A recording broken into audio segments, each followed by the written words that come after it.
Hey friend, and welcome back. I was wondering, have you ever wondered what a day in the life of homeschooling could look like for you? Today we're going to deep dive into two different homeschooling experiences starting from kindergarten all the way up to the high school kids and everything in between. We will touch on what curriculums we're using, what socialization looks like for us, and do we have Insta-worthy homeschooling rooms? How long should your homeschooling day be? If you're ready for some answers to all of these questions, let's grow.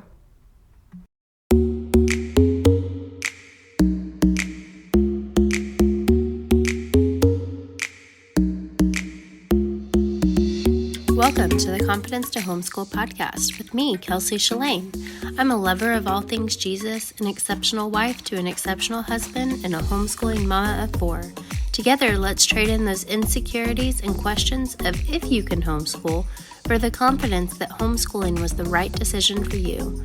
Through simple homeschooling techniques, growth in God, and small mindset shifts, we have the power to change generations and set our kids' hearts tuned to the Lord and a love of learning. So grab your lukewarm coffee, because who gets to drink it hot anyways, and let's shave off years of that how to homeschool learning curve.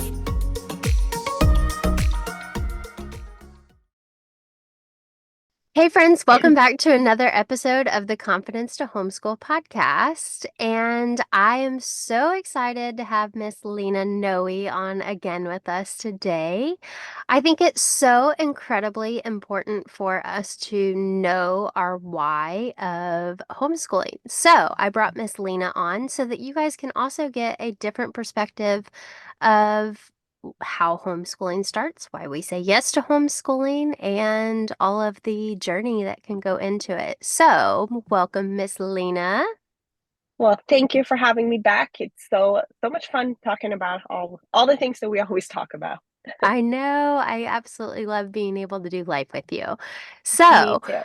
we are going to jump right in today, guys, because your time is valuable and we want to make the best of it. So, I want to jump in with Lena. What made you decide to say yes to homeschooling, and kind of tell me what your journey and your kids' background was prior to saying yes to homeschooling? Sure. So we have my husband and I mentioned in the last episode that he's been in the military, and we have four daughters. And our schooling has been looking very different from when our oldest, who's now 16, started kindergarten. We were in Maryland. Since then, she did like first grade in California and second grade, and then I think she started third grade in North Carolina, and then she went to school in Colorado as well. So we had a lot of moving going on, and the same with our three younger kids, but especially our oldest has been jumping around in a lot of different schools. Um, I feel like homeschooling kind of chose us. It was nothing, it was not a part of our plans.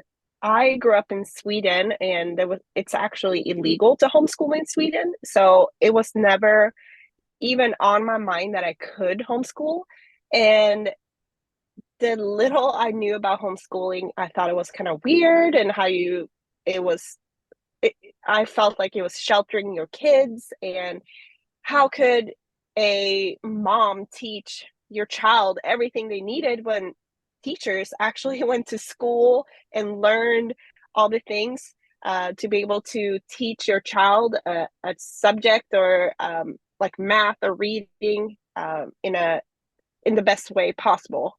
Well, obviously, since then, I have changed a lot. A lot of thoughts around homeschooling changed, and we around COVID time, it's when we started really thinking about homeschooling and how that would look for our family. And we got our kids home, and our kiddos started doing school online, and we really, really liked it. And that was also the time then that we noticed all the things that they were learning in school, and we got a chance to see how the teachers were teaching them over Zoom. And it was just a crazy, crazy time, but it actually worked out for us very well. And when the schools started opening back up in Colorado, we asked our kids if they wanted to go back to school or if they prefer to stay home because they really, really liked it too, being able to get up in the morning, do school, and then be done with it. And they could do school in their pajamas, or we would go outside and do school. And they chose to actually stay home. They wanted to stay home with us. And from there, we were like, okay, let's figure this out and how to do it and actually homeschool with all four of them. I love that. I love that. And it's so funny that you say that because my daughter tells all of her friends that she gets to do school in her pajamas and she gets to take a snack whenever she wants. And sometimes we go play outside. And, I love all of those freedoms that homeschooling has allowed us to be able to do. And it's so funny to me because she knows absolutely no difference. We chose Mm-hmm. homeschooling from the very beginning. It was something that I always kind of felt led towards. And it's so crazy to me that in Sweden, it's not even an option. But I absolutely Mm-hmm. love that you came from that perspective and all of the shifts that you've had to make in order to be able to feel confident in saying yes to homeschooling. And Mm-hmm. so, I know that your homeschooling life looks a little bit different than my homeschooling life. My homeschooling life over here, so if you don't know yet, I have four little ones. I have Addison, she's 10. She's the one that really kicked this all off for me. And we've had our ups and our downs and our sideways and our tears and our happiness. And I absolutely love watching those light bulb moments of them figuring things out. Like it's so much fun for me. So Addison is 10, Asher is 6, and we do very minimal schooling with him. And then Elijah is 4. And then we're not doing a whole lot with him yet. And Aiden is 1. So obviously he's just along for the ride. But I'll dive a little bit more into Addison's homeschooling day and Asher's homeschooling day. And then I'll kick it to Lena and she can give you guys a little bit of an insight into what her homeschooling life looks like.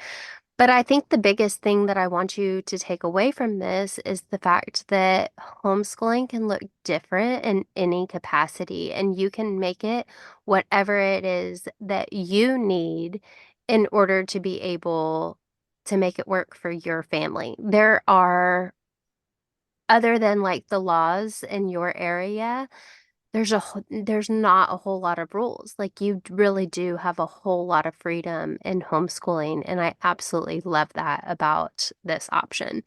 So, that is what I want you guys to take away from it all. And so with Asher, who's 6, whenever we started with him, I do very minimal whenever I start with my kids, and we really stick to Bible reading and math.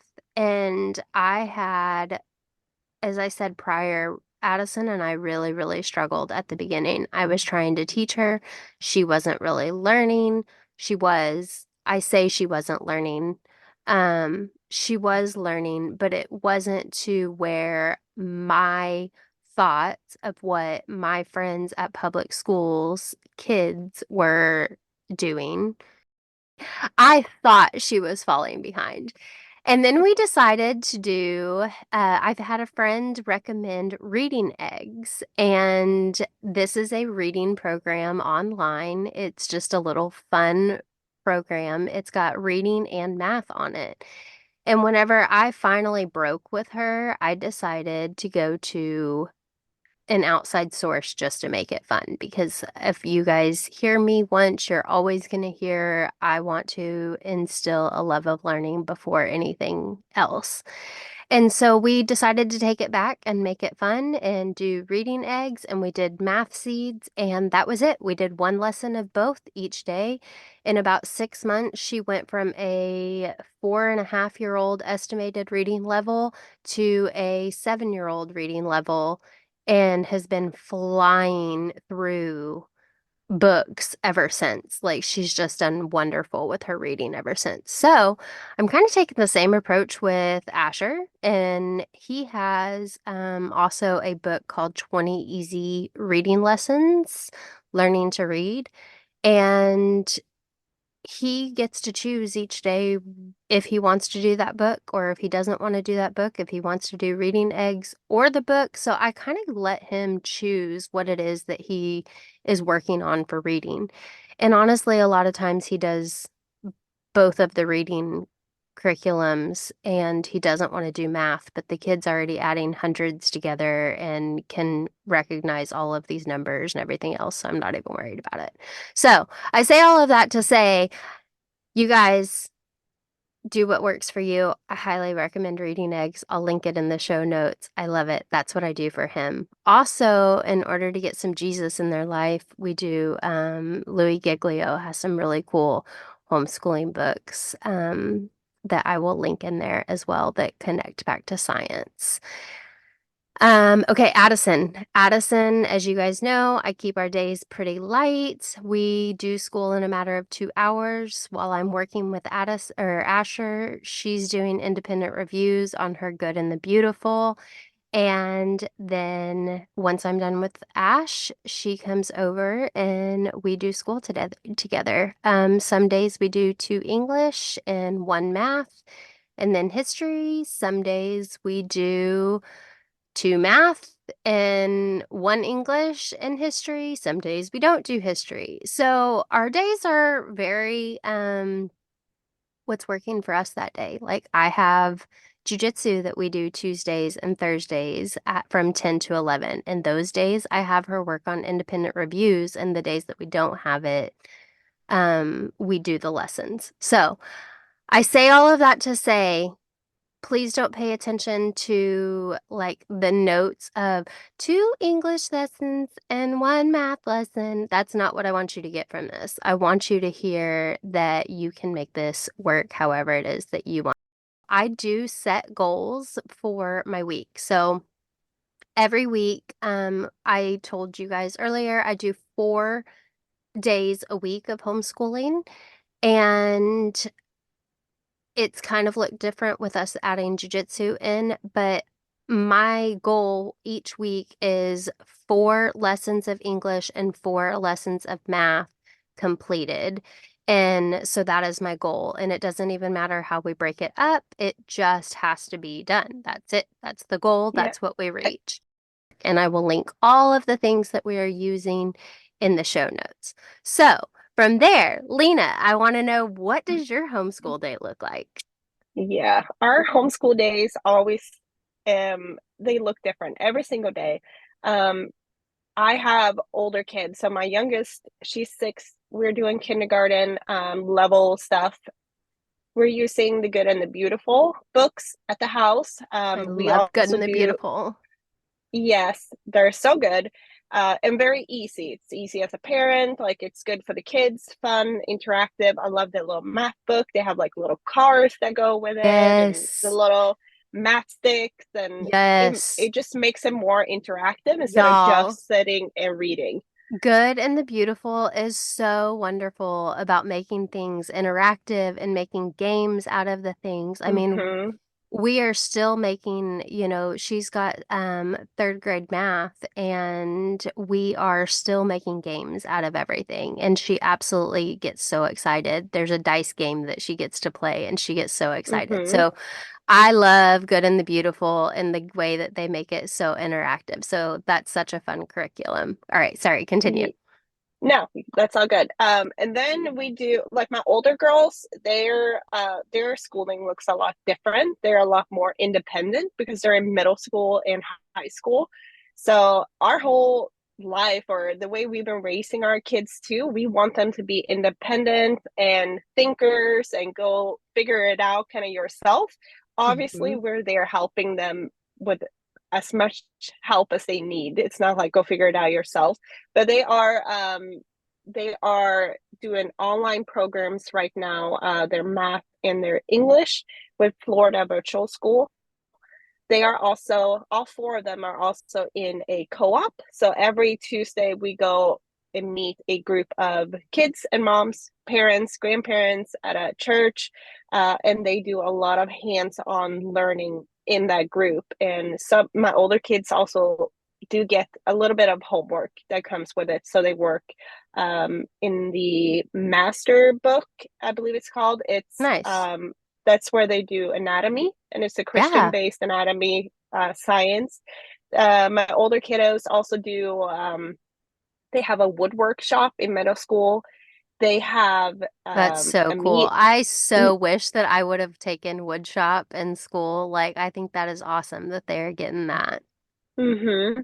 They have a media class, so they're writing newsletters every week, and Nice. but different topics. And they also have critical thinking, where they go through conspiracy theories and they really get to look at both sides of a topic.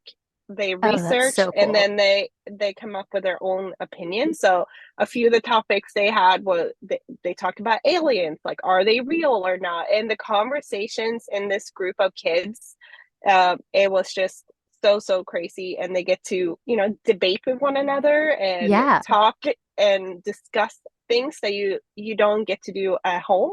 So I love that part of it, especially for my older kids who that's a life skill I want them to have as they go out in life. My little one in co-op, she's doing a science class, and she's doing earth science, which is also a Christian-based earth science, as well as a music class and then art. And then, and I'm actually teaching one of the anatomy classes for the middle school kiddos as well.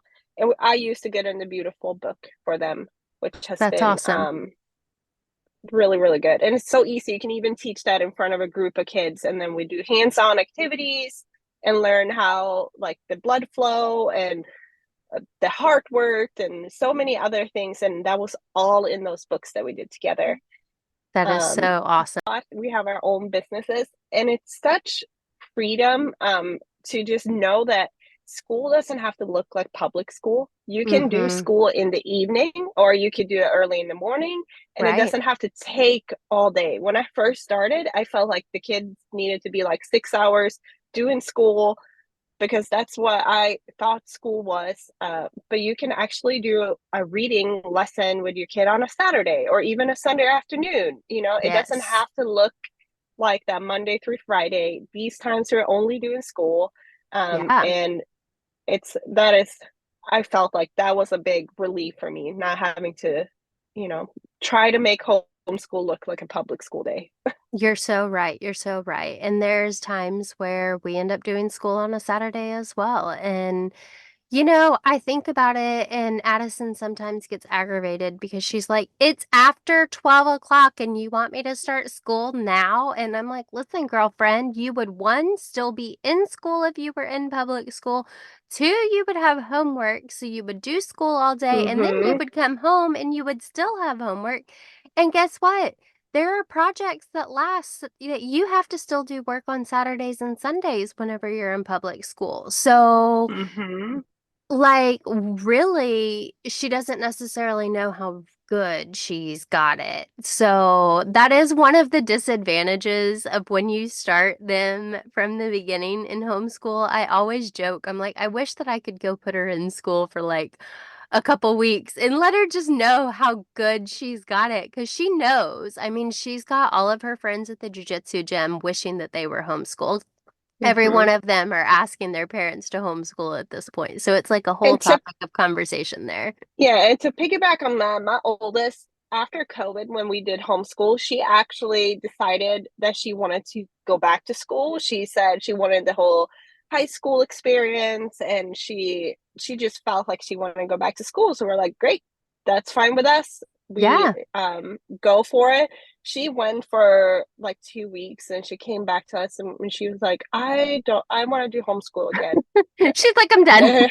Yeah, she's like, I'm done. And she just didn't like, I guess it kind of opened her eyes too, like how much time they waste in school. But Yes. and the people she thought were her friends that she wanted to go back and hang out with, like they had grown apart or they moved, or it was just not the same bond she had with their friends. Yeah. But we always kind of like, hey, you wanted to start it, let's finish the semester and we'll go from there. So she finished the fall semester, and then we brought her back home in the spring again. So that was Nice. like a big eye opener for her as well. And can I throw in, not that this has anything to do with anything, but can I throw in how close your kids get to be whenever they're all homeschooling together and they're all in it together teaching? Like my daughter is always willing to teach her brother something and play the teacher role. And then my boys listen so much better because it's her teaching something instead of me. Like she is so intertwined in their learning experience. Like she loves to hide letters around the house and then have them go find the letters and bring them to her. And she's like, okay, and what letter is this? And what does it say? You know? And Hmm. so And that's teaching again, them leadership skills. And also when you teach something, it's making you having to learn the topic better. So it's just like a yes. win-win around. It's all wins and it's so Hmm. fun. And I find so many friends that have their public school kids and their kids hate each other. And that is just not the case in our home. I mean, they have their fights Hmm. and they have their bickering, but ultimately, like they always have each other's back and they fully and completely enjoy each other. And it really creates a really great bond because that is their schoolhouse, like Hmm. and for the longest time in history, all of the grades were together, and there was just little schoolhouses all over the place. And I think that it brings it back to that, to where they can all mix and communicate, and like you said, learn those leadership skills, and we have a lot of fun with it. Um, back Okay, so to, I have a question for you, if you don't mind yeah, me asking. yeah. Do you have a homeschool room, or do you guys homeschool all over your home? Girlfriend. Well, we had the house fire, so we did have Hmm. a homeschool room in the house. But it's so funny because so when I was going to school, I have mentioned that I really struggled in school.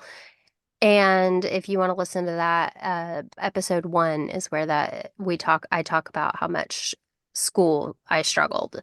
And so I finally had a teacher in my senior year of high school that let us sit wherever we wanted and didn't sit in desk. And I can remember like somebody sneezing or coughing or dropping a pencil, and my brain automatically went to what was the noise. And I'm looking around and I'm trying to figure out what the noise was, and I would get distracted, and then I'd be like, where am I? Da da da da, so on and so forth. So in our homeschool room at our house, I actually just had, it was a guest bedroom. And we had all of our homeschool stuff in there, and we did school on the bed. And that way they can like lay around, or like sometimes my kids like to do school upside down with their feet up on the wall. And I allow for a lot of movement in our homeschool. Hmm. Because I think that that's really important that they don't have to just sit still the entire time. I do not believe in them having to sit still the entire time. So we did have a homeschool room.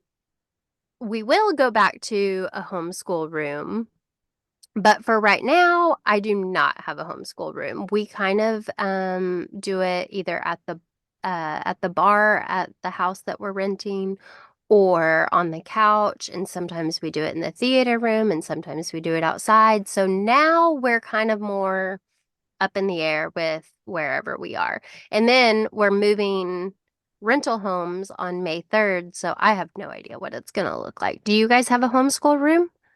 No, we do not. And I felt like that was something I had to have when I started thinking about homeschooling. And Yeah. you go on Instagram or Pinterest and you see all these beautiful Yes. homeschool room, and I was just not, we didn't have the space for it, and we don't have space. We have a big beautiful house right now, but we don't have a dedicated space for homeschooling. So we do homeschooling everywhere. Where So do you I where do did. your kids prefer to be? Big girls, they like to sit around the dining room table. They all sit there together. My little one, we do reading and math from the on the floor, like on the carpet or on the Yeah. couch, or sometimes in the bed, Yeah. sometimes in the backyard. So that one, she with her, we were more like moving around. But she's also 6 years old. Like the older kids are, Yeah. they're older, so they have a little more. They can sit still for a longer time, and Um, but again, they'll bring their computer out and they sit in the backyard and or just read wherever they want to be.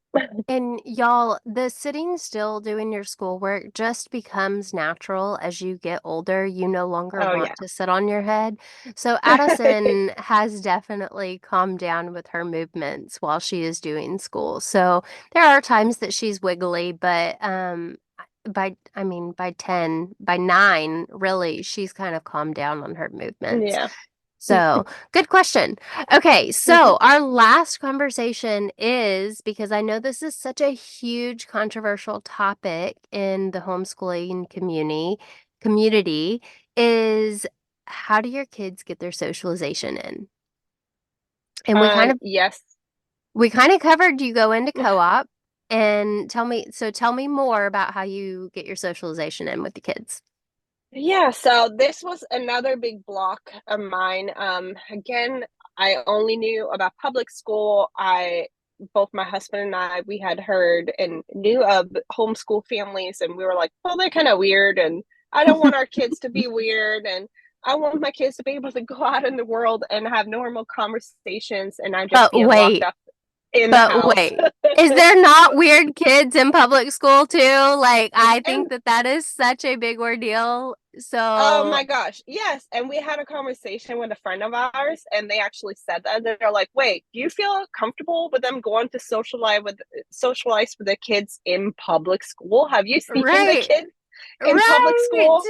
Do Oh you my know their goodness. parents? Do you know the Yes, teachers?" yes, Um, and when you start shifting your mind about that and just going away from the thing that you always thought was the right thing to do, you're right, like, okay, no, that's right. Like I knew going to public school, there were tons of weirdos in school. right, There's tons of bad influence, and of course, like there are weird kids that are homeschooled too, but they're weird people all over the world, and that's just a right. part of it. And I But yeah, think that your kids are going to learn their socialization skills. This is a mic drop moment, y'all.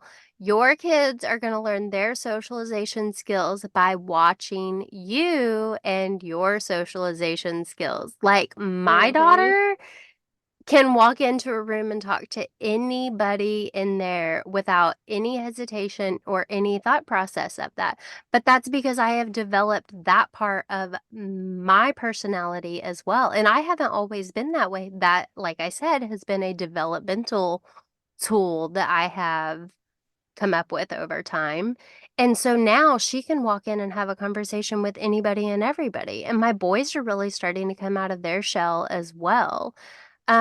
So I do want to throw that out there that they're going to look at you for your socialization cues as well. If you feel like you should be afraid of people or people are scary, they're also going to mirror that. mm-hmm.